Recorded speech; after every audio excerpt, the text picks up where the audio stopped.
Donc je vais vous démontrer 5 techniques interdites en judo mais autorisées en jujitsu.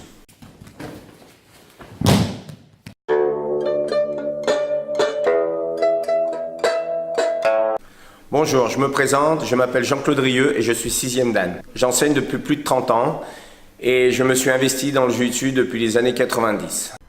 Alors pourquoi est-ce que certains mouvements sont désormais interdits en judo alors qu'on les retrouve encore en jujitsu? Alors ça vient des années 90 où il y avait une dominante de techniques d'arraché qui venait des pays de l'Est, qui s'apparentait beaucoup au sambo.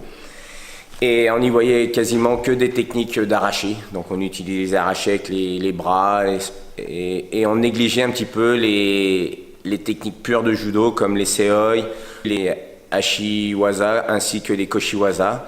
Et ça dénaturait le judo. Et c'est pourquoi la Fédération internationale de judo a voulu mettre des règles pour éviter que ça devienne trop de la lutte et plus assez du judo. En revanche, en jujitsu combat, ce sont encore des techniques autorisées. Ouais. Première technique, Kuzure Kataguruma. Je vais vous montrer la première technique, c'est un Kuzure Kataguruma.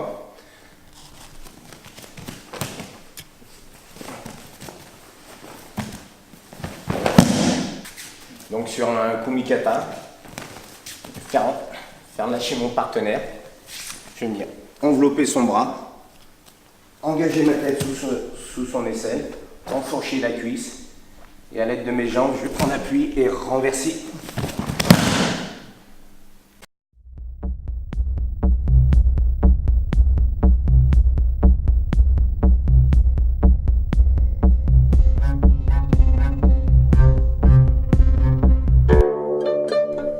Deuxième technique, Ouchigari avec un arraché de la jambe. La deuxième technique, je vais appliquer un Ouchigari. Et la particularité, c'est que je vais venir tirer sur sa jambe pour pouvoir conclure le Ouchigari.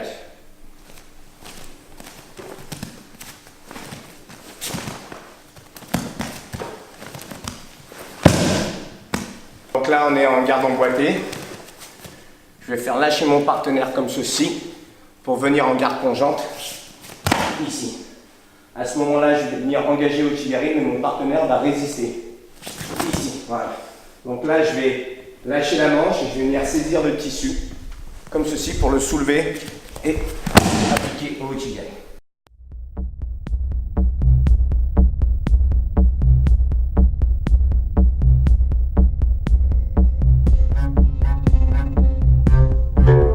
La troisième technique est extrêmement efficace, très facile à faire, on la retrouve très souvent en jujitsu, il s'agit de Teguruma. Voici la troisième technique, Teguruma.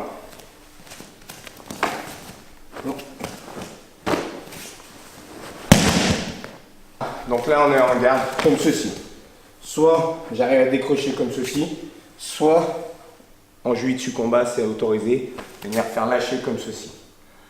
À partir de là, je viens descendre en gigotai comme ceci, enfourcher. Et pour avoir une meilleure prise, je vais venir ceinturer la taille de mon partenaire. Et là, je vais arracher et projeter.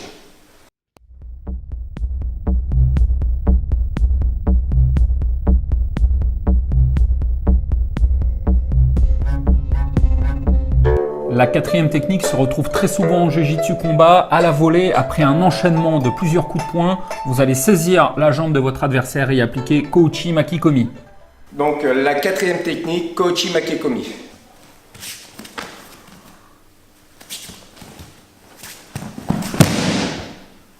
Alors en jujitsu combat, elle est souvent appliquée à la volée. Là, je vais la démontrer avec le kumikata. Je suis ici, je vais descendre comme ceci. La clé pour réussir ce mouvement, c'est de bien descendre sur vos jambes, comme Jean-Claude, pour bien réussir à s'insérer entre les jambes de votre adversaire. À partir de là, c'est assez facile à réaliser. Venir coiffer sa jambe à l'aide de mes deux mains et venir appliquer Kouchi Makikomi.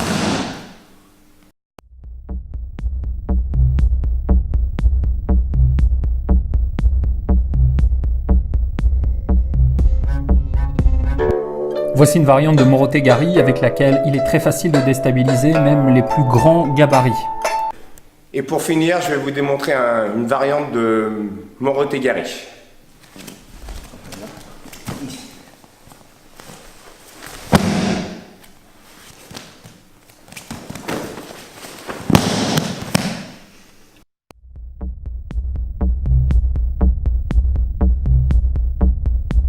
Donc je viens de démontrer 5 techniques autorisées en jiu-jitsu combat, en revanche interdites en judo.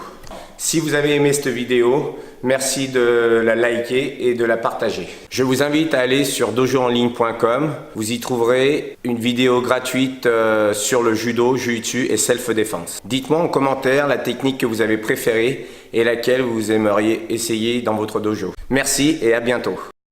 Voilà, pendant une période, au niveau des... Enfin, voilà. C'est un truc de dingue, c'est un truc de fou. Ouais. Vas-y. Donc,